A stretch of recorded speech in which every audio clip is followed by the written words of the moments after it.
À 2 heures du matin, le propriétaire de mon pressing habituel m'a soudainement envoyé un message mystérieux. Emballez vos affaires et prenez vos objets de valeur. Quittez la maison, vite.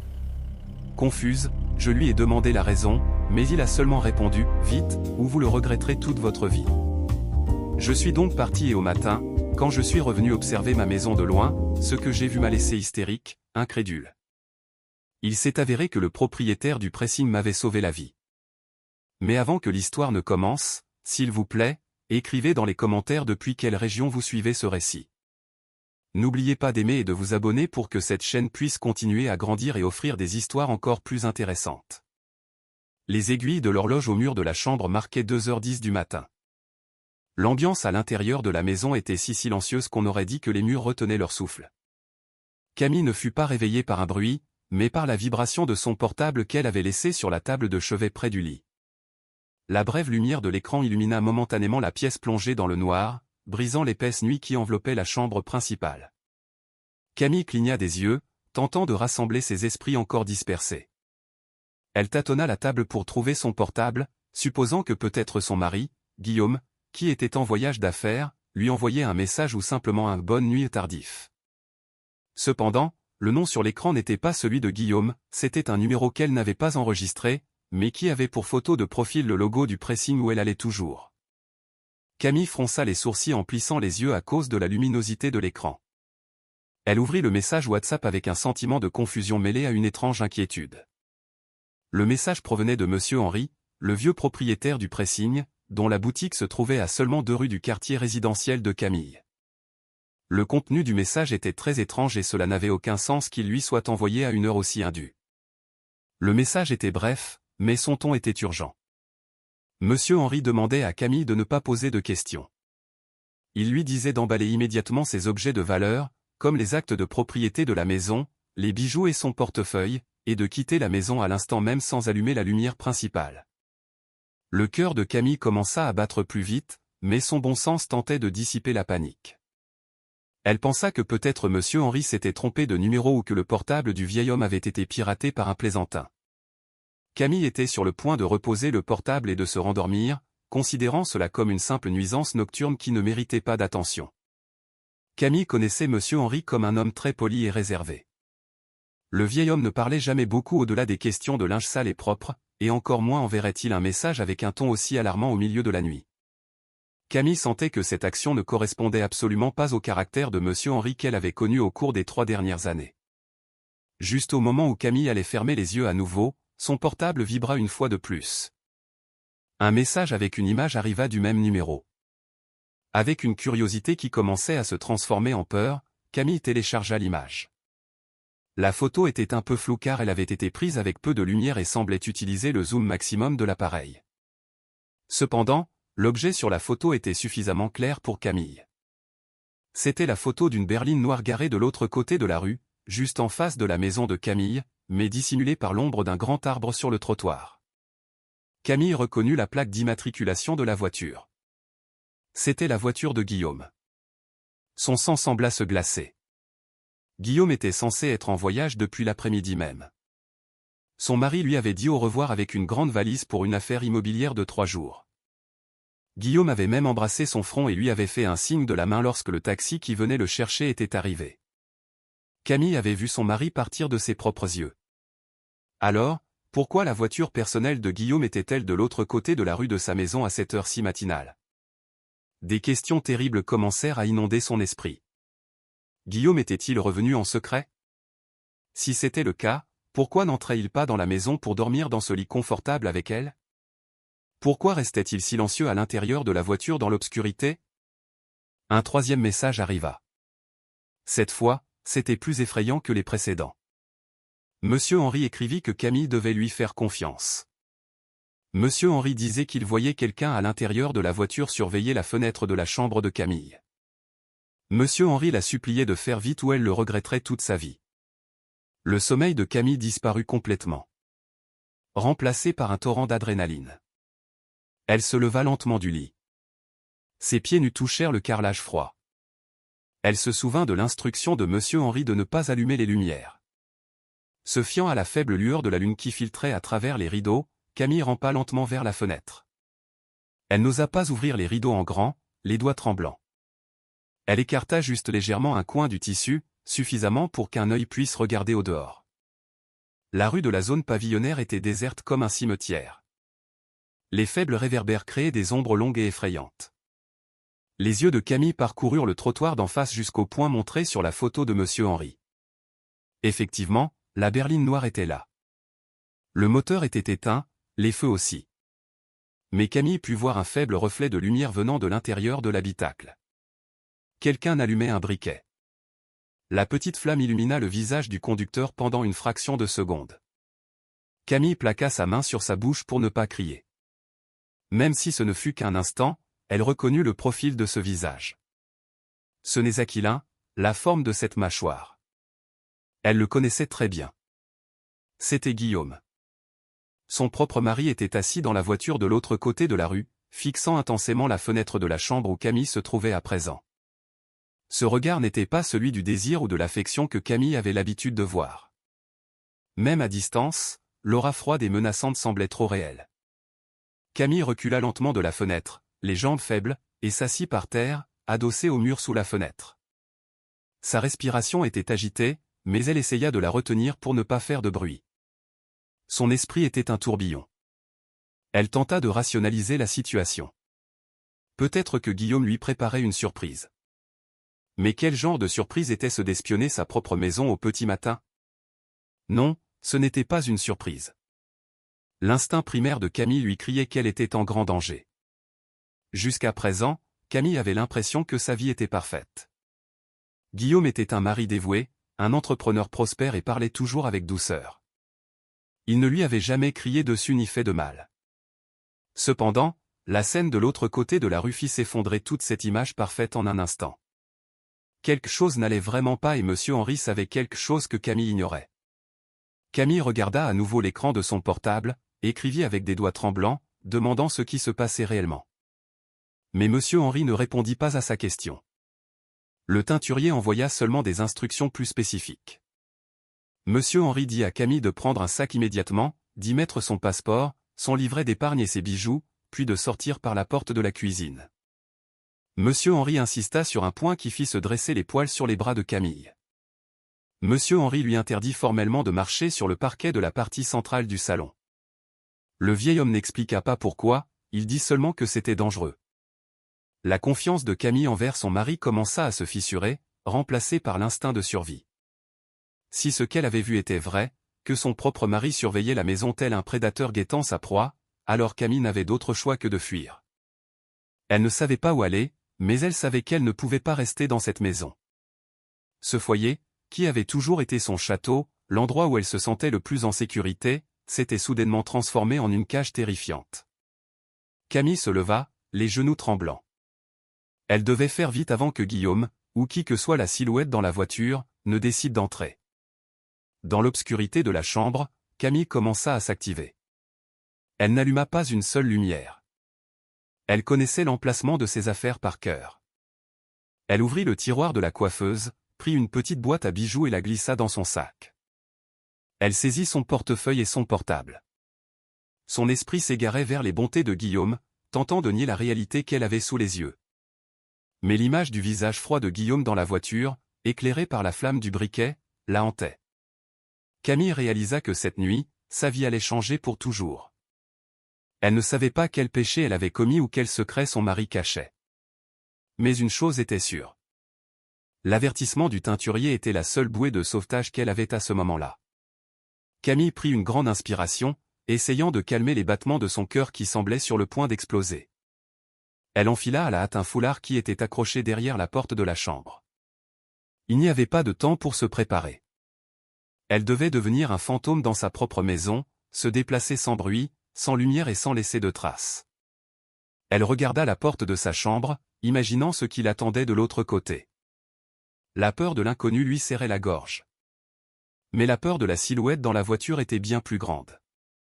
D'un pas lent, Camille tourna la poignée de la porte, prête à affronter cette longue et mystérieuse nuit. Le couloir de la maison semblait plus long que d'habitude. L'obscurité enveloppait chaque recoin, transformant les meubles familiers en silhouettes étranges et effrayantes.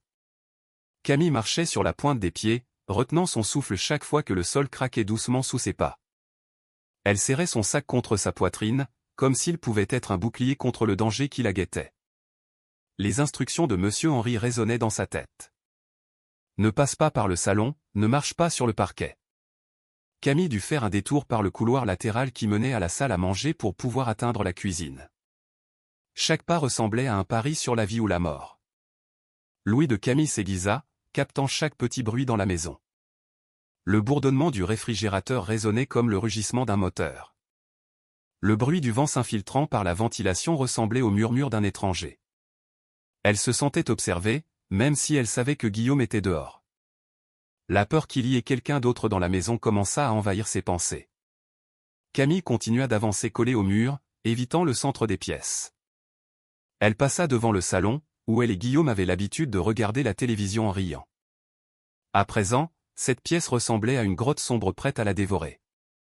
Lorsque Camille s'approcha de la limite entre la salle à manger et la cuisine, elle sentit quelque chose d'étrange. Au début, elle pensa que c'était l'odeur de la poubelle de la cuisine qu'elle avait oublié de sortir, mais l'odeur était différente. C'était une odeur aiguë, pénétrante, qui laissait une sensation de froid dans la gorge.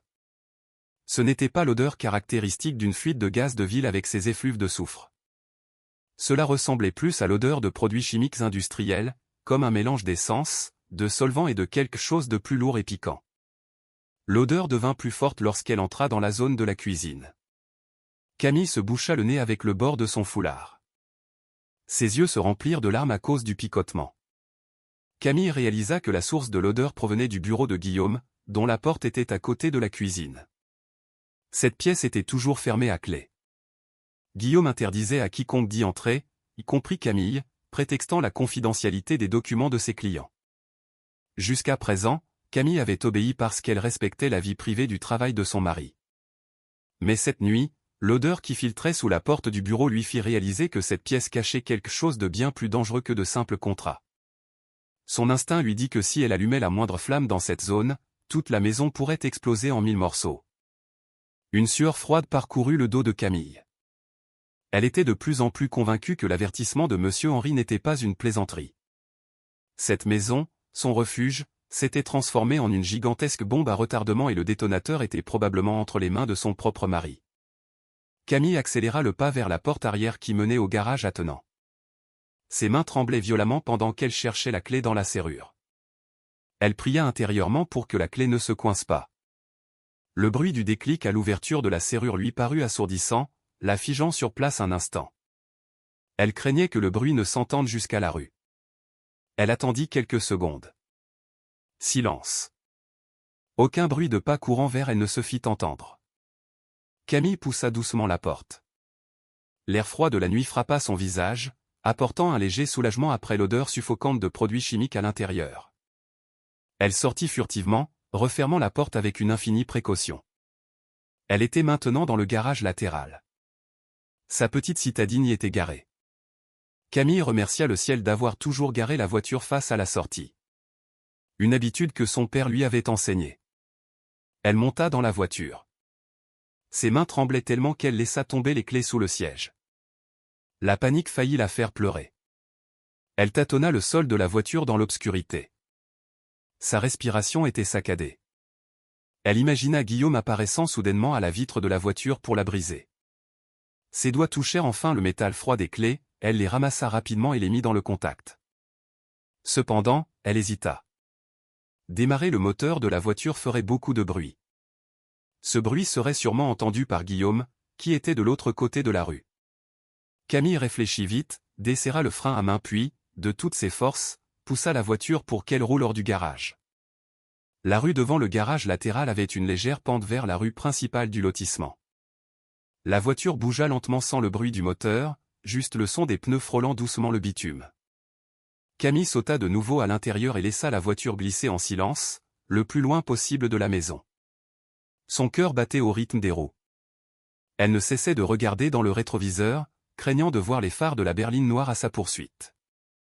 Une fois que la voiture eut roulé une distance considérable et tourné au premier virage, ce n'est qu'alors que Camille osa tourner la clé de contact. Le moteur de la voiture rugit. Camille appuya à fond sur l'accélérateur, traversant les rues désertes du quartier résidentiel. Elle ne se souciait pas des dos d'âne, elle voulait juste s'éloigner le plus possible. Les larmes commencèrent à couler sur ses joues. Un mélange de soulagement d'avoir échappé et d'une douleur immense dans le cœur, elle conduisit sans but, suivant seulement son instinct de s'éloigner. Elle regarda l'horloge du tableau de bord. 2h45 du matin, son monde s'était effondré en moins d'une heure. Le portable sur le siège passager sonna soudainement, brisant le silence à l'intérieur de la voiture. Camille sursauta tellement que la voiture fit une petite embardée. Elle regarda l'écran allumé. « Mon amour », était-il écrit clairement avec une photo de profil de deux souriants heureux pendant des vacances. Camille regarda le téléphone comme si elle voyait une bombe sur le point d'exploser. Elle hésita à répondre ou non. Si elle ne répondait pas, Guillaume aurait des soupçons. Si elle répondait, Camille devrait faire semblant de ne rien savoir. Même si son cœur était brisé. Les mains encore tremblantes, Camille s'arma de courage, fit glisser le bouton vert et porta le téléphone à son oreille. Elle essaya de réguler sa respiration pour paraître normale, comme quelqu'un qui vient de se réveiller. « Allô » dit-elle d'une voix rauque à force de retenir ses larmes, mais heureusement cela ressemblait à la voix de quelqu'un d'endormi. « Chérie, tu ne dors pas. » La voix de Guillaume résonna à l'autre bout. Son ton était si doux, si sucré, le même qu'il utilisait chaque jour, sans trace de méchanceté dans sa voix. Cela terrifia Camille encore plus. Comment quelqu'un pouvait-il avoir l'air si plein d'amour alors qu'il venait de planifier quelque chose de terrible contre sa propre femme? Camille avala sa salive. Sa gorge était sèche. « Je viens de me réveiller pour aller aux toilettes. »« Pourquoi appelles-tu à cette heure-ci » mentit Camille. Elle retint un sanglot de toutes ses forces. Elle regarda dans le rétroviseur, s'assurant qu'aucune voiture ne la suivait. « Oh, je vois » répondit Guillaume. Il y eut une brève pause, un silence glaçant. « Ce n'est rien, tu me manquais juste. J'avais un mauvais pressentiment.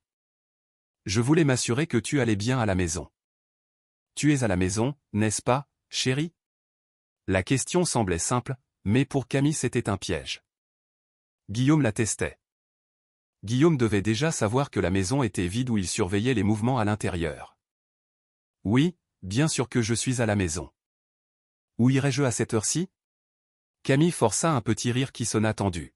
« Pourquoi ne dors-tu pas, toi ?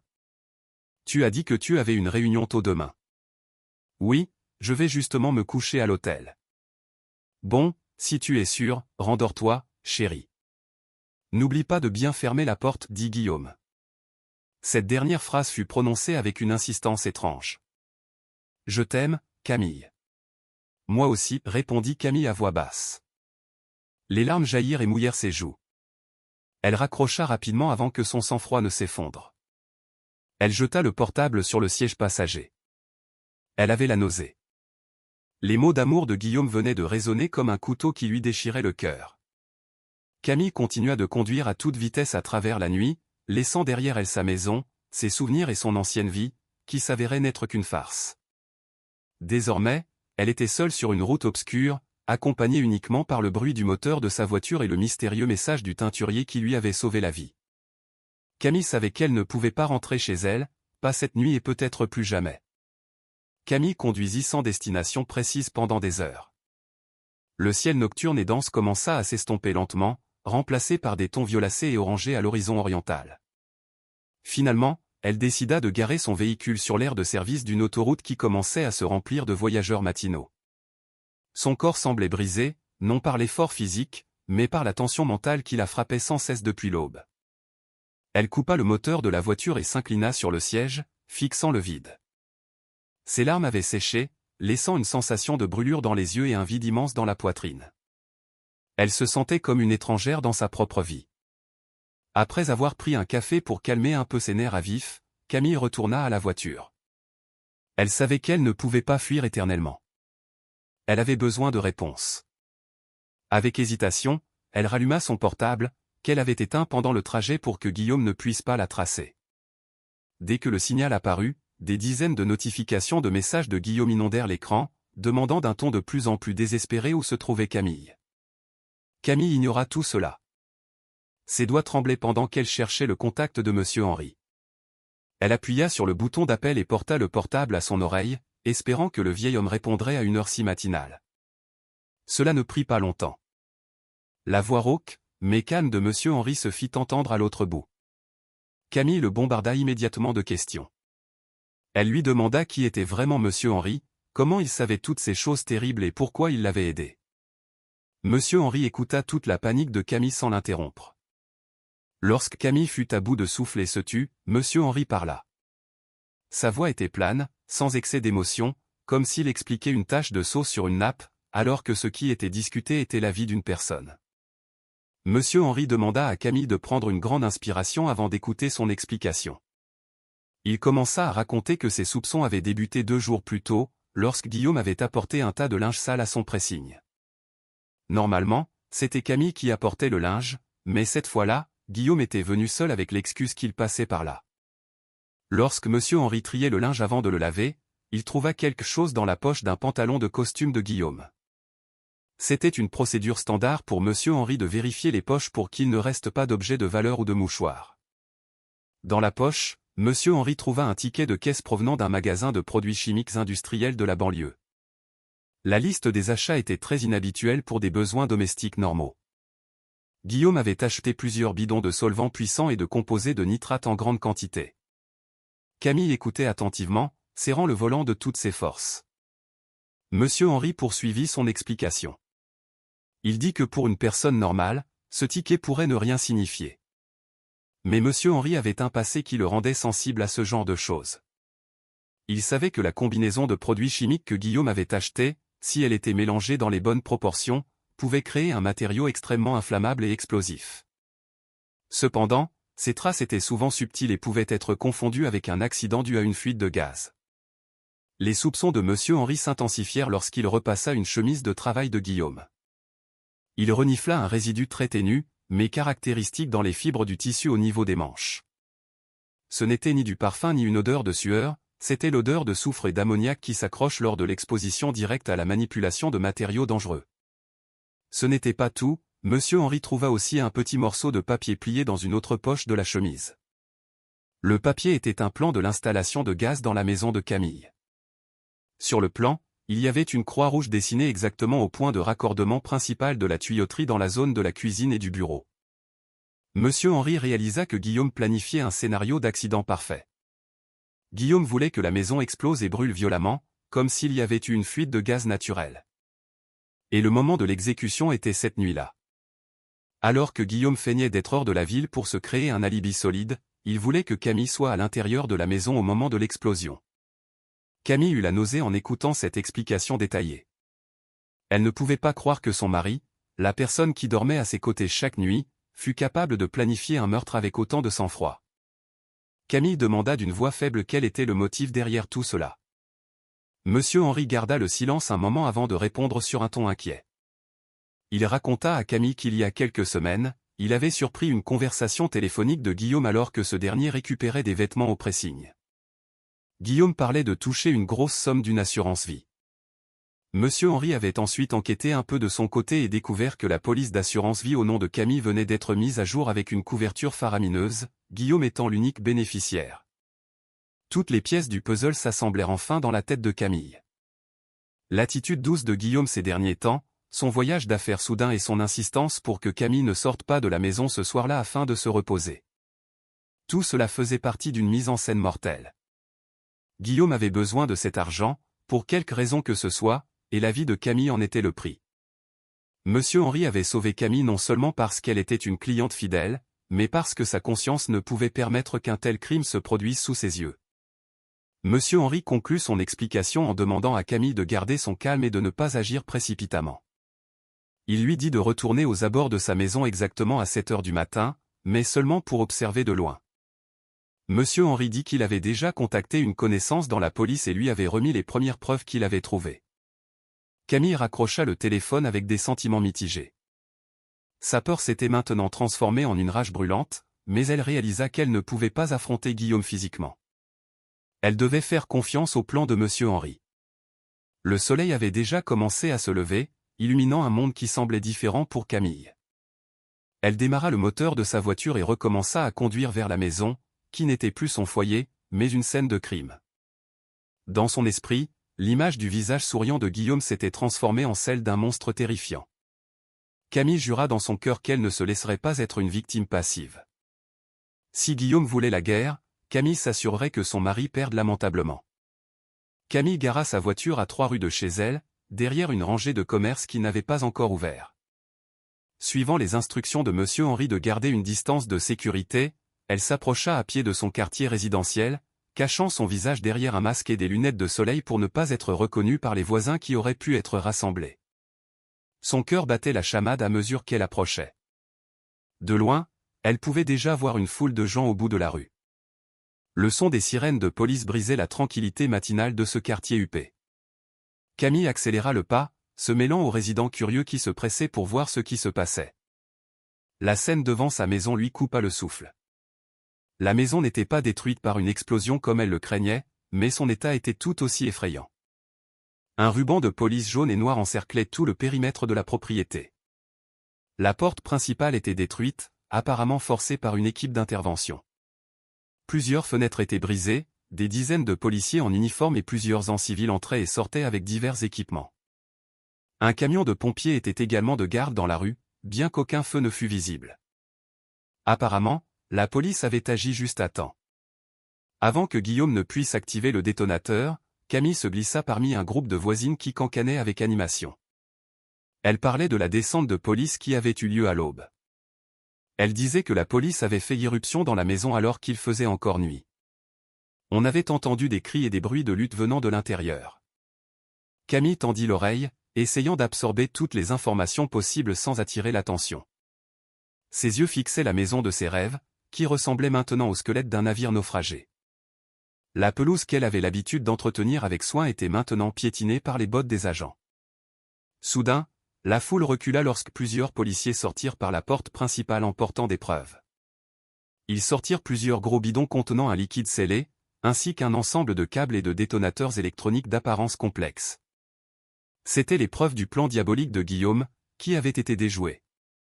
Mais ce qui fit retenir leur souffle à tous les voisins, c'est quand l'équipe de la police scientifique sortit en portant des sacs mortuaires de couleur orange. Ce n'étaient pas des corps entiers, mais des morceaux d'objets qui semblaient durs et rigides.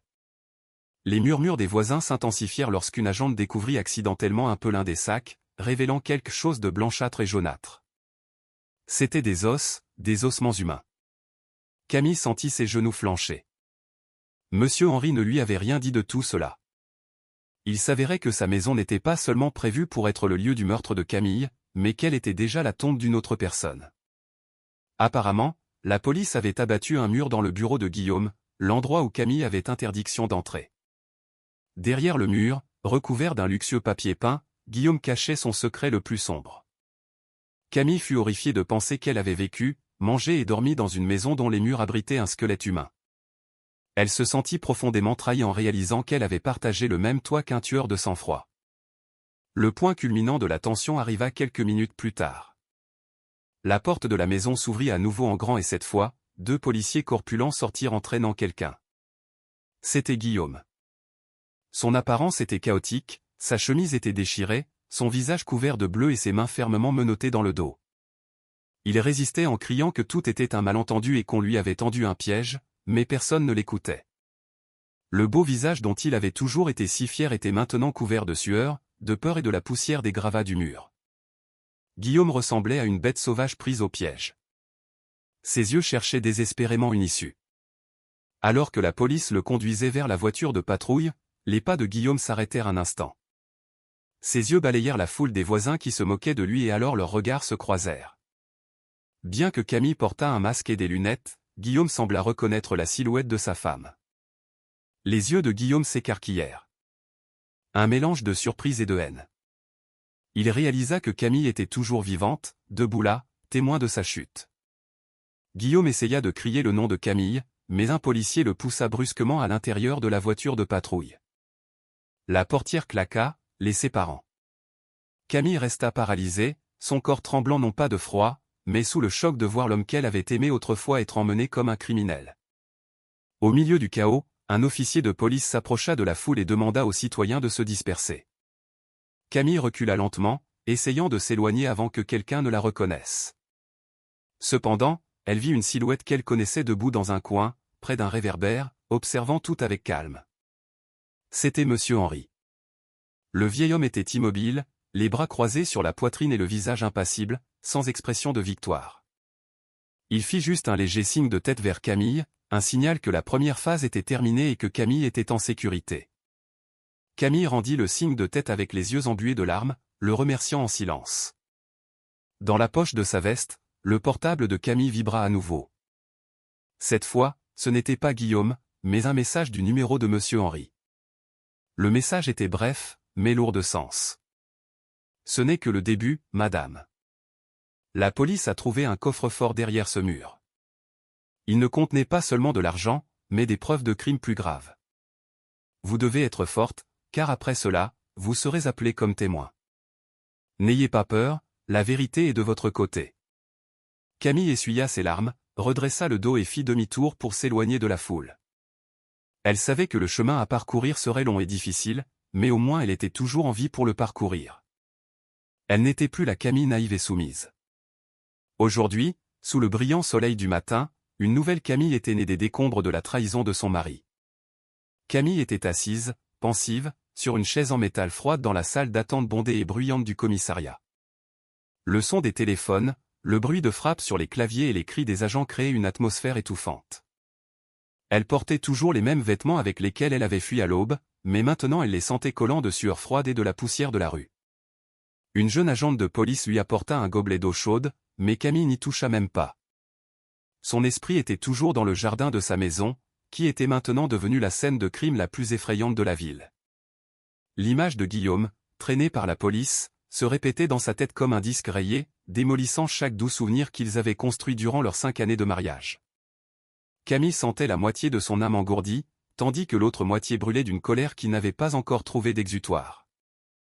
Après avoir attendu presque 2 heures sans nouvelles, un inspecteur vétéran nommé capitaine Bernard appela Camille pour qu'elle entre dans une salle d'interrogatoire spéciale pour les témoins.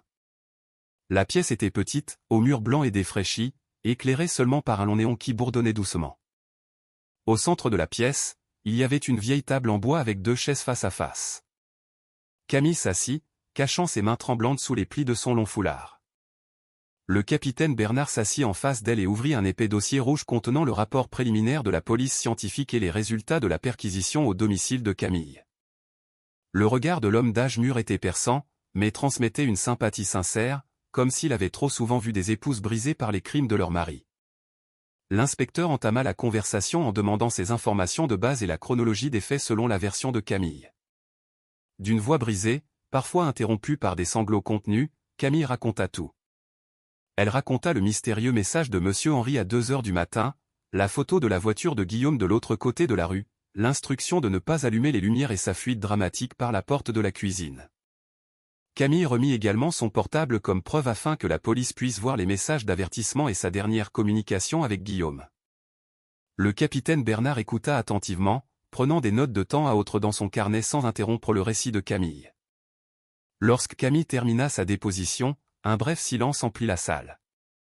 Le capitaine Bernard soupira profondément avant de décider finalement de révéler la vérité à Camille.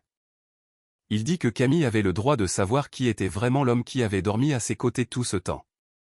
Le premier fait révélé par la police concernait le travail de Guillaume. Camille avait toujours su que son mari était un entrepreneur immobilier prospère qui gérait souvent de grands projets. Cependant, la police révéla que la société immobilière était complètement fictive. Guillaume était en réalité le cerveau d'un système de vente pyramidale qui avait escroqué des centaines de personnes, causant des pertes de plusieurs millions d'euros. L'argent pour les achats de luxe et le train de vie confortable dont Camille avait profité provenait de l'argent de l'escroquerie, blanchi pour paraître légal. Camille plaqua sa main sur sa bouche, bouleversée d'entendre la vérité, mais les surprises n'étaient pas terminées. Le capitaine Bernard sortit une photo du dossier. La photo montrait le trou dans le mur du bureau de Guillaume, qui avait été abattu de force. Dans l'étroit creux du mur, on voyait un squelette humain qui conservait encore des restes de vêtements formels. La police expliqua que l'identité du squelette était celle d'un ancien associé de Guillaume, porté disparu depuis 2 ans. Le malheureux avait été assassiné car il avait l'intention de dénoncer le système d'escroquerie de Guillaume aux autorités. Guillaume l'avait tué dans la maison pendant qu'elle était en travaux. Ensuite, Il avait caché le corps derrière le mur et l'avait cimenté, le transformant en une partie permanente des fondations de leur foyer. Camille ressentit une terrible nausée, imaginant qu'elle avait vécu tout ce temps à côté d'un cadavre sans le savoir. La cruauté de Guillaume ne s'arrêtait pas à l'escroquerie et au meurtre du passé. Le plan d'incendier la maison cette nuit-là était le point culminant de son désespoir. La police expliqua que le réseau d'escroquerie de Guillaume commençait à faire l'objet d'une enquête des autorités financières et que les investisseurs escroqués commençaient à le poursuivre. Guillaume avait besoin d'une porte de sortie rapide et d'argent frais pour fuir à l'étranger. C'est pour cela qu'il avait augmenté la valeur de la police d'assurance vie de Camille en secret il y a un mois. Son plan était méticuleux et sadique.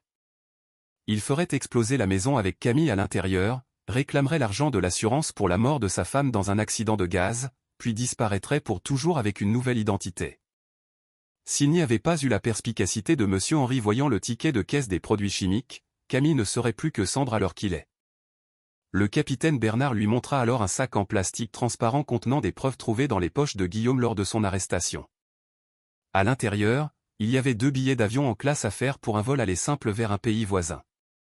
Le départ était prévu pour ce midi même. Camille regarda les billets avec désolation. Un billet était au nom de Guillaume, mais l'autre n'était pas au nom de Camille. Le second billet était au nom d'une femme que Camille ne connaissait pas. Cela confirmait que Guillaume ne prévoyait pas de fuir seul. Il y avait une autre personne, une femme, qui faisait partie de son plan d'évasion. Guillaume ne voulait pas seulement tuer Camille pour l'argent, mais aussi pour commencer une nouvelle vie avec une autre femme, bâtie sur la souffrance et la mort de son épouse. Les larmes de Camille tombèrent sur la table en bois. La sensation de trahison était si douloureuse qu'elle avait l'impression que ses os se brisaient. L'homme qui l'embrassait sur le front chaque matin, qui louait toujours sa cuisine, s'avérait être un monstre à 2 visages qui avait planifié sa mort avec un soin extrême. La colère commença à grandir lentement dans le cœur de Camille, déplaçant la profonde tristesse. Elle leva le visage et regarda droit dans les yeux du capitaine Bernard. Camille demanda, « Avez-vous arrêté la femme dont le nom figure sur le billet ?» La police répondit qu'il traçait cette identité, mais soupçonnait que le nom puisse être faux ou un alias utilisé pour tromper les agents de l'immigration. L'interrogatoire se termina avec Camille signant le procès-verbal de sa déposition. Elle se sentait épuisée, mais son esprit était désormais beaucoup plus clair. Le masque de Guillaume s'était complètement brisé. Il n'y avait plus ni amour ni doute dans le cœur de Camille. Il ne restait que la détermination d'acier de voir Guillaume pourrir en prison. Quand Camille sortit de la salle d'interrogatoire, elle se sentit comme une femme différente. Elle n'était plus l'épouse soumise et naïve, elle était le témoin clé qui avait l'atout dans sa manche pour détruire Guillaume. Camille jura dans son cœur qu'elle découvrirait qui était la mystérieuse femme qui devait s'asseoir sur le siège de l'avion à côté de Guillaume. Elle savait que tant que cette femme serait libre, sa vie serait encore en danger. D'un pas lourd mais ferme, Camille sortit du commissariat, portant avec elle le poids d'une vérité amère, mais libératrice. Le soleil était déjà haut, émettant une chaleur qui brûlait la peau. Pourtant, Camille avait froid. Une fois ses affaires au commissariat terminées pour le moment, elle ne savait pas où aller. Sa maison était toujours sous scellé et elle n'avait pas de famille proche en ville. Sans s'en rendre compte, sa voiture la conduisit vers le pressing de M. Henry. Cet endroit ressemblait à la seule zone de sécurité pour elle à cet instant. La boutique était petite et modeste, située dans une rangée de vieux locaux commerciaux dont la peinture des murs s'écaillait. L'arôme caractéristique de lessive et d'assouplissant accueillit immédiatement Camille, lui procurant un peu de calme au milieu de la tempête de sa vie. Monsieur Henry était occupé à plier un grand drap blanc sur sa large table de travail. Le vieil homme ne sembla pas surpris de voir Camille. Il arrêta son travail, essuya la sueur de son front avec le dos de la main et lui apporta rapidement une chaise en plastique pour qu'elle s'asseye. Monsieur Henry ne posa pas beaucoup de questions. Il lui offrit une tasse de tisane chaude, comme s'il savait exactement ce dont Camille avait besoin pour calmer ses nerfs tendus. Camille accepta la tasse avec des mains tremblantes. La vapeur chaude caressa son visage pâle. Elle le remercia à voix basse, non seulement pour la tisane, mais pour lui avoir sauvé la vie. Lorsque Camille fut un peu plus calme, Monsieur Henry alla dans l'arrière-boutique et revint avec une chemise blanche enveloppée dans du plastique transparent. C'était la chemise de travail de Guillaume, la chemise qui était devenue la clé pour ouvrir la boîte de Pandore de ses crimes. Monsieur Henry posa la chemise sur la table devant Camille. Il commença à expliquer les détails médico-légaux qu'il avait trouvés, détail qu'il avait délibérément gardé pour Camille avant que la police n'emporte la preuve cet après-midi-là. Monsieur Henry pointa l'intérieur du col de la chemise. Il y avait là une tache rougeâtre très ténue, presque invisible à l'œil nu si l'on n'observait pas sous une lumière vive. Monsieur Henry expliqua que c'était une tache de rouge à lèvres, mais pas n'importe laquelle. En tant qu'ancien expert légiste, Monsieur Henry avait une vaste connaissance de diverses substances chimiques, y compris les cosmétiques. Il expliqua que la tache avait une texture mate longue tenue, difficile à enlever même avec un lavage normal, et sa couleur était un rouge brique spécifique. Camille fronça les sourcils. Elle n'avait jamais utilisé de rouge à lèvres couleur rouge brique. Elle choisissait toujours des tons nude ou rose pâle, comme aimait Guillaume, qui préférait une apparence naturelle. Ce fait confirmait l'existence d'une autre femme dans la vie de Guillaume, une femme avec un accès si proche que la tache de son rouge à lèvres pouvait rester à l'intérieur du col de la chemise de son mari. Mais ce n'était pas la tache de rouge à lèvres l'indice principal de Monsieur Henry. Le vieil homme ouvrit un peu le plastique qui enveloppait la chemise et demanda à Camille de s'approcher et de sentir. Camille hésita un instant, mais obéit à la demande de son sauveur. Elle approcha son nez du col de la chemise. Entre la forte odeur de lessive du pressing, on percevait un autre arôme étrange, mais très distinctif. Cela sentait le sucré, l'intense et légèrement le bois de santal mélangé au jasmin. C'était le sillage d'un parfum coûteux, intense et à la personnalité marquée, complètement différent du parfum de Camille, qui avait une douce nuance de vanille. Monsieur Henry observa Camille d'un air sérieux et expliqua que cette odeur avait une signification clé. Il s'agissait d'un parfum de niche, peu commun dans les commerces habituels et généralement importé de l'étranger.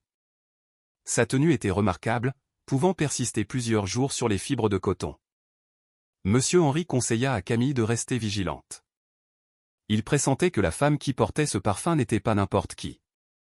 Guillaume avait réussi à maintenir son escroquerie pendant si longtemps sans être détecté, probablement parce qu'il bénéficiait de la collaboration de quelqu'un de l'intérieur, ayant une connaissance du système juridique ou de sécurité. Pour Monsieur Henry, la femme liée à ce parfum était la pièce centrale du puzzle, la véritable associée de Guillaume. Camille grava soigneusement dans sa mémoire les notes de cette fragrance, l'arôme profond du bois de santal combiné au jasmin intense. Elle se promit de ne pas l'oublier. Après avoir discuté un long moment et s'être sentie un peu plus revigorée, Camille prit congé. Elle devait trouver un hébergement bon marché pendant que la procédure judiciaire suivait son cours. En sortant du pressing, la lumière du soleil de l'après-midi l'éblouit un instant. Camille marcha vers sa voiture garée dans la rue, l'esprit rempli d'interrogations sur l'identité de cette femme énigmatique. Soudain, une voiture de patrouille s'arrêta juste devant le véhicule de Camille. La vitre s'abaissa, laissant apparaître le visage aimable et séduisant d'une agente de police. C'était l'agent Élodie, l'une des officiers qui l'avait reçue au commissariat et lui avait offert de l'eau. Élodie sourit largement, dévoilant une dentition impeccable. Elle sortit de la voiture et s'approcha de Camille avec une cordialité qui semblait un peu excessive. Elle commenta qu'elle passait par là et avait reconnu la voiture de Camille. Elle lui proposa son aide, que ce soit pour trouver un endroit sûr ou simplement pour discuter. Étant donné le moment difficile qu'elle traversait et sa solitude, Camille se sentit légèrement réconfortée par cette attention. Elle pensa que peut-être tous les policiers n'étaient pas aussi stricts et distants que le capitaine. Élodie passa son bras autour des épaules de Camille avec familiarité, comme pour lui transmettre son soutien à la manière d'une vieille amie. À voix basse, elle lui dit qu'elle devait rester forte et qu'elle se chargerait elle-même de surveiller l'affaire pour s'assurer que Guillaume reçoive le châtiment qu'il méritait. À l'instant où Élodie l'entoura de ses bras, le temps sembla s'arrêter pour Camille pour la seconde fois de la journée.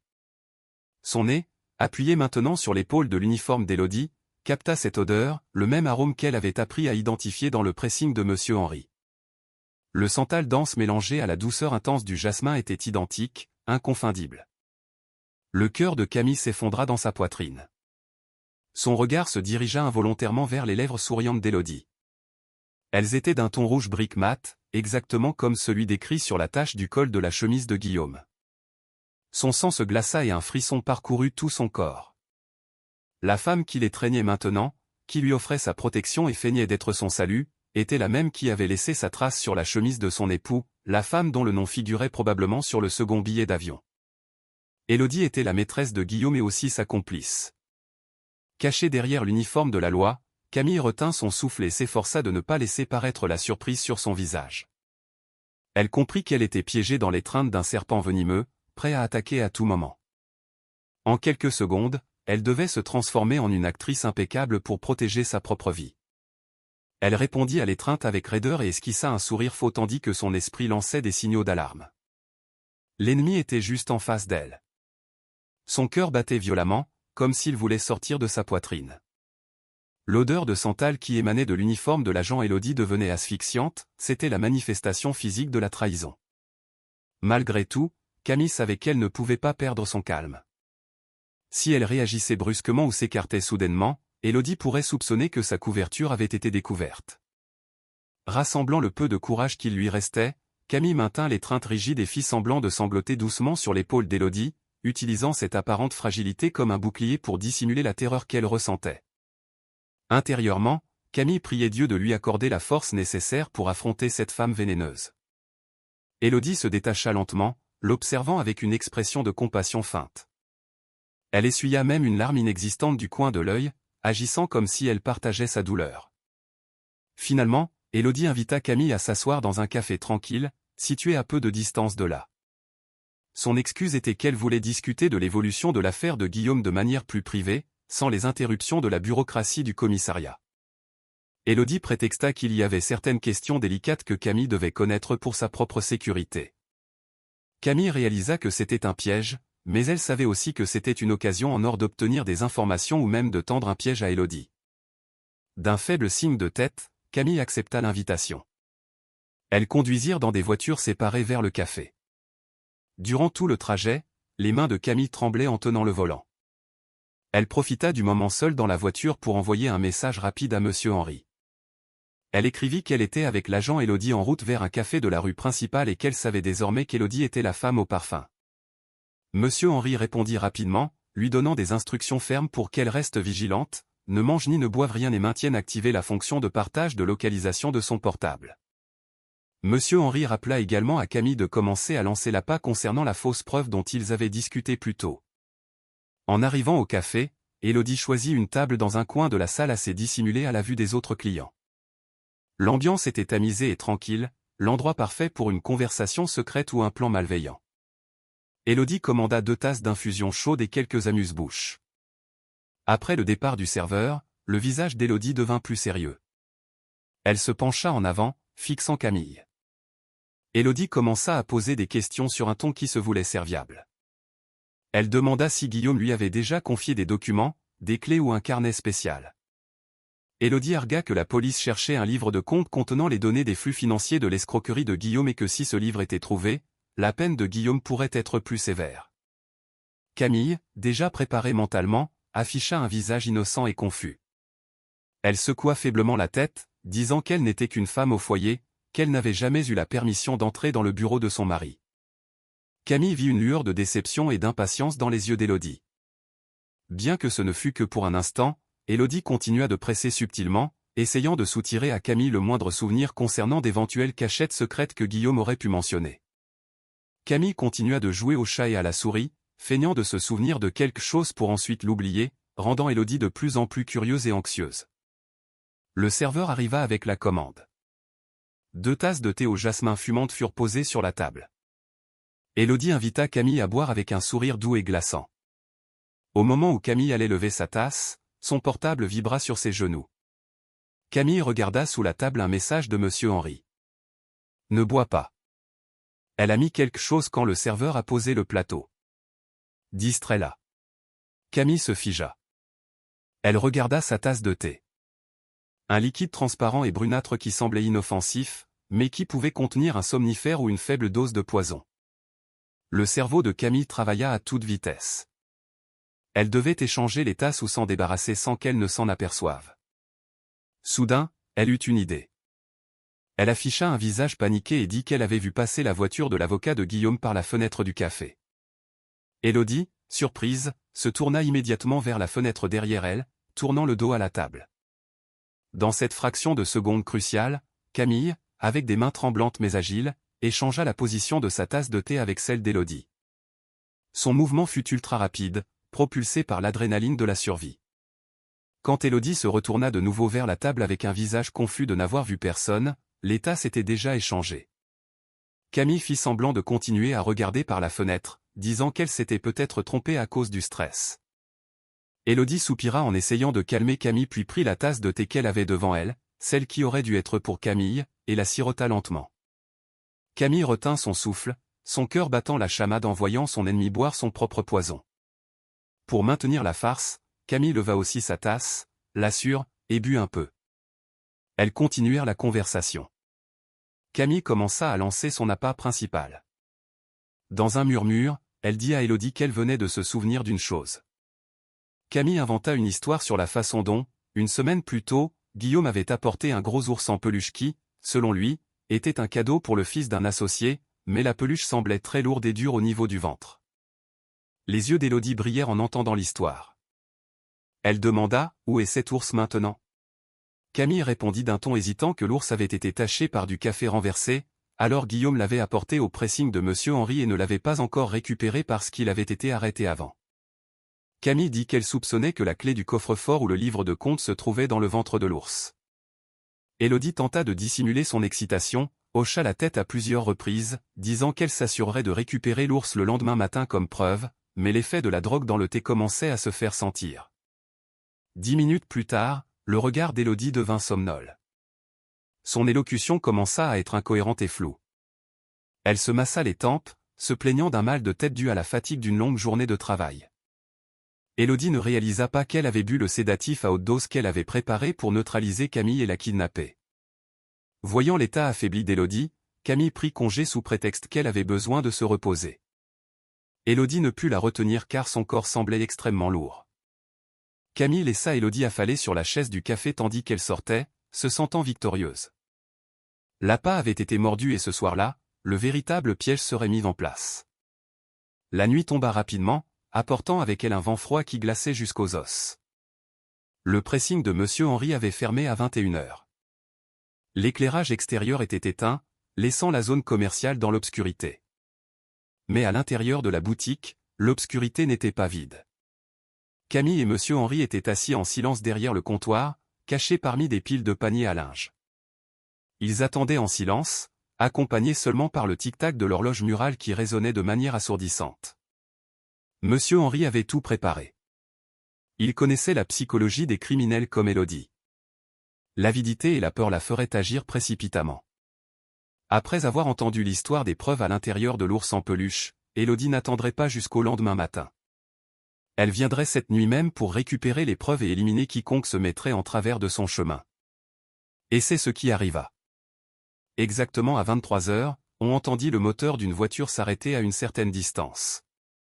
Peu après, une ombre fut aperçue rôdant devant le rideau métallique de la boutique. On entendit un léger déclic tandis que quelqu'un essayait de forcer le cadenas avec un outil. Monsieur Henri avait mis exprès un vieux cadenas un peu rouillé pour qu'il soit facile à ouvrir, attirant la souris dans le piège. Le rideau métallique se souleva lentement. Il produisit un grincement à glacer le sang au milieu du silence nocturne.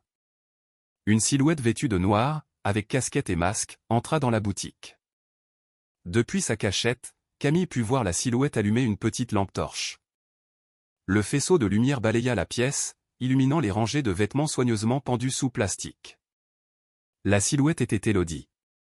Bien qu'elle marchât en titubant un peu à cause de l'effet résiduel du sédatif de l'après-midi, sa détermination malveillante la maintenait debout. Élodie commença à fouiller les piles de linge propre sur les étagères, cherchant l'ours en peluche dont Camille lui avait parlé. Elle jetait les vêtements des clients par terre avec brutalité. Sa respiration était agitée, pleine d'émotion. Elle était paniquée car la situation de Guillaume devenait de plus en plus compromise et elle avait besoin de ses actifs pour fuir seule. Après plusieurs minutes de recherche infructueuse, Élodie commença à être frustrée.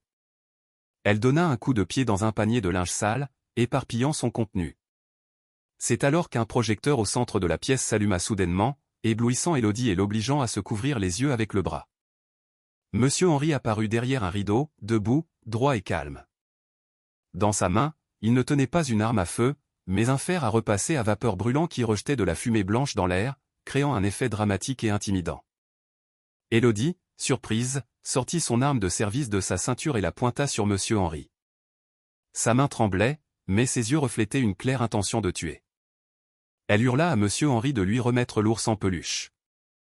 Élodie menaça de lui tirer une balle dans la tête s'il ne coopérait pas. Elle se moqua aussi de M. Henry, le traitant de simple teinturier qui ne savait pas à qui il avait affaire. Élodie, dans sa panique et son arrogance, commença à délirer. Elle avoua qu'elle avait planifié le scénario de l'incendie avec Guillaume. Elle avoua que c'était elle qui avait dit à Guillaume de tuer son associé des années auparavant. Elle dit que Camille n'était qu'une femme stupide, qui devrait déjà être morte et réduite en cendres. Monsieur Henry écouta toutes les insultes sans sourciller. Il ne recula pas d'un pas. D'une voix autoritaire, très différente de son personnage de teinturier, Monsieur Henry dit qu'il n'y avait aucun ours en peluche ici. L'ours n'était qu'une invention de Camille. La seule chose qui était ici, c'était la vérité en train d'être enregistrée. Monsieur Henry pointa un coin supérieur de la pièce vers une petite caméra de sécurité dont le voyant clignotait en rouge. Élodie rit avec dédain, disant qu'elle pourrait facilement effacer cet enregistrement après avoir tué Monsieur Henry et brûlé la boutique. Mais le sourire d'Élodie s'effaça instantanément lorsqu'une voix grave résonna par un haut-parleur installé au plafond. C'était la voix du commissaire Lefebvre, le supérieur direct d'Élodie dans la police. La voix résonna, annonçant qu'Élodie était cernée et que tous ses aveux venaient d'être retransmis en direct sur l'écran de la salle de réunion du commissariat, où les hauts gradés étaient réunis ce soir-là. Camille et Monsieur Henry avaient collaboré avec le commissaire Lefebvre, un ancien collègue de Monsieur Henry, pour tendre un piège à Élodie dans le cadre d'une opération d'infiltration. Le visage d'Élodie devint pâle comme un linge, plus blanc que les draps éparpillés sur le sol. Elle regarda vers la porte principale, qui était maintenant inondée par les lumières rouges et bleues des voitures de police encerclant les lieux en silence. Camille sortit de sa cachette pour se placer aux côtés de Monsieur Henry. Elle regarda Élodie avec un regard froid, le regard d'une femme ressuscitée de sa propre mort. Camille dit à voix haute que les taches de rouge à lèvres sur les vêtements peuvent se laver, mais que la tache du crime sur les mains d'Élodie ne disparaîtra jamais. Réalisant que sa carrière et sa vie étaient finies, Élodie laissa tomber son arme au sol dans un bruit sourd. Elle tomba à genoux en pleurant hystériquement, non par remords, mais parce qu'elle avait été vaincue. Plusieurs policiers armés entrèrent, menottèrent Élodie brutalement et la traînèrent dehors. L'image d'Élodie, emmenée hors de la boutique, enjambant les tas de linge sale qu'elle avait elle-même retourné, devint un symbole d'une ironie parfaite. L'agent de la loi corrompu avait finalement été nettoyé dans un pressing. Quand le tumulte se calma et que la police emmena Élodie, la boutique retomba dans le silence. Camille sentit ses jambes se dérober sous elle. Elle se laissa tomber sur une chaise en plastique. Monsieur Henry éteignit son fer à vapeur et s'approcha de Camille. Il lui tapota l'épaule avec le sourire sincère d'un père. Ce soir-là, au milieu de l'odeur de lessive et du chaos, Camille se sentit véritablement soulagée pour la première fois. L'ennemi caché avait été démasqué et le piège du pressing avait fonctionné à la perfection. Tous deux savaient que le chapitre le plus sombre était clos. Il ne restait plus qu'à attendre que le karma fasse son œuvre avec Guillaume et Élodie. La nouvelle de l'arrestation d'Élodie et du démantèlement du système de vente pyramidale dirigé par Guillaume fit la une de tous les médias pendant des semaines. Le scandale ébranla la police régionale et la société en général, étant donné l'implication d'une agente censée protéger les citoyens. Élodie, désormais en cellule d'isolement, n'était pas disposée à tomber seule. Lors des interrogatoires intenses menés par l'IGPN, la police des polices, Élodie dévoila tous les détails des crimes de Guillaume sans rien cacher. Elle livra des preuves de transactions vers des comptes à l'étranger, des enregistrements de conversations sur le projet d'assassinat et même l'emplacement d'autres actifs illégaux. Les aveux d'Élodie furent le dernier clou du cercueil de Guillaume. Il n'y avait plus de failles juridiques que son avocat coûteux pouvait exploiter pour le soustraire à la justice. L'homme qui était auparavant connu comme un entrepreneur prospère et poli apparaissait maintenant à la télévision comme un grand criminel ayant planifié l'assassinat de sa propre femme pour l'argent de l'assurance. Cependant, la peine de prison et la confiscation de tous ses biens ne furent pas le seul karma qui attendait Guillaume. La justice universelle fonctionne de manière mystérieuse et souvent plus cruelle que le verdict d'un juge. Quelques jours après son placement en détention provisoire, Guillaume commença à se plaindre de sa santé. Au début, ce n'était qu'une toux sèche considérée comme une grippe banale due à l'air humide et vicié de la prison, mais avec le temps, cette toux devint terrifiante. Guillaume commença à souffrir de graves difficultés respiratoires chaque nuit. Il sentait sa poitrine comme écrasée par du béton et chaque inspiration était comme respirer de la poussière de verre. Son visage, autrefois soigné, devint pâle et émacié. Son corps dépérit drastiquement en quelques semaines, car il perdit totalement l'appétit à cause de la douleur constante qui le tourmentait. L'équipe médicale de la prison qui examina Guillaume découvrit un fait médical choquant. Les poumons de Guillaume souffraient de lésions tissulaires sévères et irréversibles. Après enquête, il fut déterminé que la cause était l'exposition à des produits chimiques toxiques à haute concentration. Il s'avéra que pendant que Guillaume était occupé à mélanger les explosifs et le matériel incendiaire dans son bureau fermé et sans ventilation adéquate, il avait inhalé les vapeurs des solvants puissants et des composés de nitrate qu'il avait achetés. Guillaume, se croyant très malin, pensait qu'un simple masque en tissu suffirait pour le protéger. Cependant, ces substances sont corrosives pour les tissus mous respiratoires si elles sont inhalées dans un espace clos. L'ironie était déchirante. Les produits chimiques qu'il avait préparés pour brûler vive Camille lui brûlaient maintenant ses propres poumons de l'intérieur, lentement mais sûrement, le torturant à chaque respiration. Camille, qui vivait temporairement dans un appartement de location en attendant la résolution du divorce et de l'affaire, reçut des nouvelles de l'état de Guillaume par le capitaine.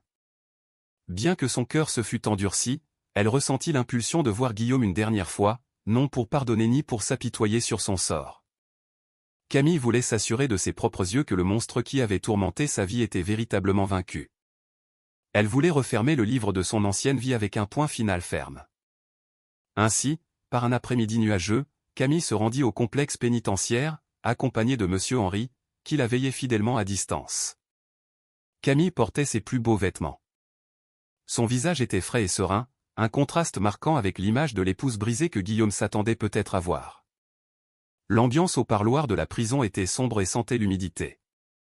Camille s'assit d'un côté d'une table divisée par une épaisse vitre, attendant que les gardiens amènent Guillaume.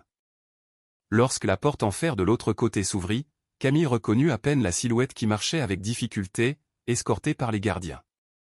Guillaume paraissait avoir pris 20 ans. Ses cheveux étaient en désordre, sa peau terne et couverte de taches rouges, et il ne cessait de tousser violemment jusqu'à ce que son corps soit pris de convulsions. Le son de sa respiration était un sifflement douloureux, audible même à travers la vitre. Guillaume s'assit sur la chaise avec effort.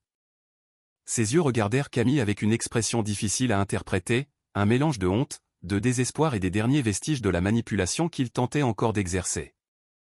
Guillaume souleva le combiné du téléphone qui permettait leur communication à travers la vitre. Ses mains tremblaient violemment. Sa voix résonnait rauque, brisée et faible, bien loin de la voix de baryton autoritaire qui avait l'habitude de charmer Camille. La première phrase qui sortit de la bouche de Guillaume ne fut pas une excuse, mais une pathétique autodéfense. Il dit qu'il avait tout fait parce qu'il était noyé sous les dettes, qu'en réalité il ne voulait pas faire de mal à Camille et que c'était Élodie qui l'avait forcé à concevoir un plan aussi cruel. Guillaume essayait de blâmer tout le monde sauf lui-même. Il osa même demander à Camille de lui chercher un meilleur avocat et de lui acheter des médicaments importés pour ses poumons, car ceux de l'infirmerie de la prison ne soulageaient pas sa douleur. Camille écouta tout ce délire le visage impassible. Elle ne ressentait plus une rage explosive, seulement du dégoût et de la pitié en voyant à quel point la dignité de l'homme en face d'elle était tombée bas. Avant, Camille voyait Guillaume comme son protecteur, son guide, le pilier de sa vie. Maintenant, elle ne voyait qu'un lâche qui agonisait à cause de ses propres actes. Quand Guillaume eut fini de parler et recommença à tousser jusqu'à ce que son visage devienne rouge, Camille approcha ses lèvres du combiné. D'une voix calme mais ferme, Camille dit qu'elle n'était pas venue écouter des histoires ni offrir de l'aide. Elle était venue rendre ce qui ne lui appartenait plus. Camille chercha dans son sac et sortit une bague en or blanc ornée d'un petit diamant, son alliance. Elle la montra à Guillaume, laissant son éclat se refléter sous la lugubre lumière néon de la prison. Guillaume regarda la bague les yeux embués de larmes, suppliant Camille de ne pas le laisser seul dans sa maladie. Il la supplia au nom de l'amour qui avait existé autrefois, au nom de leur passé. Mais Camille secoua lentement la tête, posa la bague sur la tablette métallique à côté d'elle et la repoussa comme s'il s'agissait d'un objet sale et répugnant. Camille dit à Guillaume que son amour avait brûlé jusqu'aux cendres, exactement la nuit où Guillaume avait décidé d'allumer le briquet de l'autre côté de la rue de sa maison. Camille affirma que la douleur dans les poumons de Guillaume était un rappel éternel de Dieu, de la pourriture de son âme. Chaque fois que Guillaume aurait du mal à respirer, Camille voulait qu'il se souvienne que c'était cela, la sensation de se noyer dans ses propres mensonges. Camille conclut la conversation par un adieu tranchant. « J'ai jeté tous nos souvenirs à la poubelle, juste là où tu devrais être maintenant. Ne me recontactez plus, car pour moi, tu es mort cette nuit-là. » Sans attendre la réponse de Guillaume, qui commença à pleurer hystériquement en frappant contre la vitre. Camille raccrocha le combiné et se leva. Elle fit demi-tour et sortit du parloir d'un pas léger. Elle ne regarda pas en arrière, bien qu'elle pût encore entendre les cris rauques de Guillaume, l'appelant entre deux quintes de toux torturantes. Quand la lourde porte en fer se referma derrière elle, Camille respira à plein poumon l'air libre de la cour de la prison. L'air semblait si frais, si doux et si libérateur. Monsieur Henri l'accueillit à la sortie avec un léger sourire rassurant. Camille lui rendit son sourire. Aujourd'hui, elle avait brisé la dernière chaîne qui la liait à son sombre passé. Elle était libre, complètement libre. Un an s'était écoulé depuis la nuit grise qui avait changé la vie de Camille. Le temps s'était révélé être le guérisseur le plus efficace, transformant les blessures en cicatrices de force. Dans une nouvelle zone commerciale animée, une boutique de mode moderne se distinguait par une enseigne indiquant l'espace de Camille. La boutique était dominée par de douces couleurs pastel et un éclairage chaleureux, créant une ambiance accueillante et élégante. L'arôme à l'intérieur de la boutique était très particulier, ce n'était pas un parfum pénétrant ni une odeur de produits chimiques, mais le parfum d'un désodorisant naturel pour le linge, frais et apaisant, comme celui d'un matin ensoleillé. Camille n'était plus une femme fragile. Elle se trouvait au milieu de sa boutique, organisant avec dextérité la disposition de sa nouvelle collection de robes. Son apparence avait changé, elle était maintenant plus élégante et sûre d'elle. Elle portait l'une de ses propres créations, rayonnant l'aura d'une femme d'affaires accomplie. Elle avait bâti cette entreprise avec ses économies personnelles légitimes et l'argent du remboursement des investissements que la police avait réussi à récupérer sur les actifs de Guillaume. Camille avait décidé de ne pas se lamenter sur son sort, mais de reconstruire sa vie à partir de zéro, sur les fondations de l'honnêteté et du travail acharné. Cette boutique n'était pas seulement un lieu pour vendre des vêtements, mais un symbole de sa renaissance. Dans un coin de la boutique, dans la zone dédiée à la gestion des stocks et à l'emballage, on voyait une silhouette très familière. Monsieur Henri, ses lunettes de lecture sur le nez, était occupé à vérifier une liste d'inventaire. Le vieil homme n'était plus le teinturier d'un local étroit et chaud. Camille l'avait nommé responsable des opérations et de la logistique de sa boutique. L'honnêteté, la méticulosité et l'œil de faucon de Monsieur Henri pour les détails des tissus et des coutures étaient devenus un atout inestimable pour l'entreprise de Camille. Pas un seul défaut de fabrication ou une petite tache sur le tissu n'échappait à l'inspection de Monsieur Henri. Les clients étaient très satisfaits car la qualité des produits qu'ils recevaient était toujours parfaite, propre et parfumée. La relation entre Camille et Monsieur Henri était désormais plus que celle d'une patronne et d'un employé. Ils étaient comme un père et une fille qui veillaient l'un sur l'autre. Monsieur Henri avait trouvé une nouvelle vitalité dans cet endroit, se sentant valorisé et nécessaire dans sa vieillesse. Tandis que pour Camille, Monsieur Henri était un protecteur envoyé par Dieu, un substitut de la figure paternelle qu'elle avait perdue il y a longtemps. Ils déjeunaient souvent ensemble en parlant de tout. Des dernières tendances en matière de tissu aux histoires drôles sur les petits-enfants de Monsieur Henri. Il n'y avait plus de tension ni de terreur, seulement la paix et la gratitude. Ce soir-là, après la fermeture de la boutique et le départ des autres employés, Camille et Monsieur Henri s'assirent pour se détendre sur la terrasse arrière du local qui donnait sur un petit jardin. Ils savouraient une tisane chaude en regardant le coucher de soleil doré. Une douce brise du soir soufflait. L'atmosphère était si sereine et paisible, bien différente de la panique et de l'obscurité qu'ils avaient vécue un an plus tôt. Camille fit tourner la tasse entre ses mains, ses yeux perdus dans le souvenir du long chemin qu'elle avait parcouru. Elle se rappela comment une simple chemise sale avait pu révéler un grand crime qui avait failli lui coûter la vie. Camille se tourna vers Monsieur Henri et lui posa une question qu'elle avait gardée tout ce temps. Elle demanda, « Comment avez-vous pu être si sûre cette nuit-là? Comment avez-vous pu lire les signes du crime sur un simple vêtement ?» Camille était curieuse de savoir si c'était purement de la science médico-légale ou s'il y avait une autre intuition en jeu. Monsieur Henri sourit sagement, posant lentement sa tasse sur la table. Il regarda Camille avec le regard serein d'un maître fier de son élève qui a réussi l'examen de la vie. Monsieur Henri commença à parler sur un ton philosophique et profond. Il dit que le vêtement est la seconde peau des gens. Les vêtements absorbent tout, non seulement la sueur et la poussière, mais aussi les émotions, les habitudes et les secrets de celui qui les porte. Les gens peuvent mentir avec la bouche, ils peuvent feindre un sourire, ils peuvent même tromper avec le regard, mais leurs vêtements ne peuvent jamais mentir. Les plis sur la manche d'une chemise racontent une histoire d'inquiétude. Une tache sur le bas du pantalon raconte où sont allés les pieds et l'arôme qui reste raconte avec qui ils ont passé du temps. Monsieur Henri a dit qu'il avait seulement appris à écouter les histoires que chuchotent les fibres du tissu. Camille réfléchit à ces mots. Elle se rendit compte à quel point ils étaient vrais. Guillaume, qui semblait parfait avec ses costumes onéreux, gardait en réalité de la pourriture dans ses poches et son col, tandis que Monsieur Henri, qui ne portait qu'un simple t-shirt, gardait un cœur d'or et le courage d'un héros. Les apparences sont souvent trompeuses, mais les petits détails révèlent toujours la vérité. Camille était reconnaissante d'avoir appris à voir au-delà de la surface, à faire confiance à son intuition et, le plus important, à valoriser les personnes sincères comme Monsieur Henri. Monsieur Henri mit la main dans la poche de sa chemise et sortit quelque chose, une petite clé USB noire. Il la tendit à Camille. Camille fronça les sourcils, confuse, demandant ce que c'était. Monsieur Henri expliqua que ce même après-midi, alors qu'il inspectait la veste d'un nouveau client, un politicien local assez connu, il avait trouvé cet objet caché dans un pli de la doublure intérieure. Monsieur Henri ne l'avait pas ouverte, mais son vieil instinct lui disait que son contenu pourrait être quelque chose d'important et de sensible. Camille regarda la clé USB puis le visage de Monsieur Henri. Tous deux restèrent silencieux un moment, puis lentement, un sourire apparut sur leur visage. Camille rit doucement en secouant la tête. Elle dit qu'il semblait que se retirer du monde des détectives n'était qu'une chimère pour Monsieur Henri. Où qu'il aille, le mystère semblait frapper à sa porte.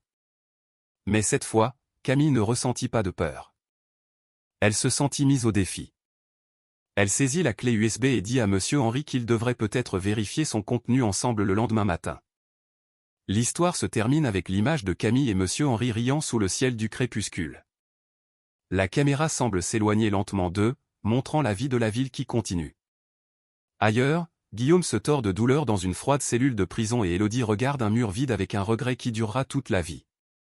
La justice a été rendue à la perfection. Camille a clos la journée le cœur plein. Elle savait que tant qu'elle serait honnête avec elle-même et attentive aux petits signes autour d'elle, tout irait bien. Parfois les héros ne portent pas de cape, ils portent un tablier de teinturier, manient un fer à vapeur et savent exactement quand séparer le blanc de la couleur et le bon du mauvais. Et pour Camille, sa nouvelle vie sentait maintenant comme le linge fraîchement lavé, propre, frais et prêt à avancer vers un avenir brillant.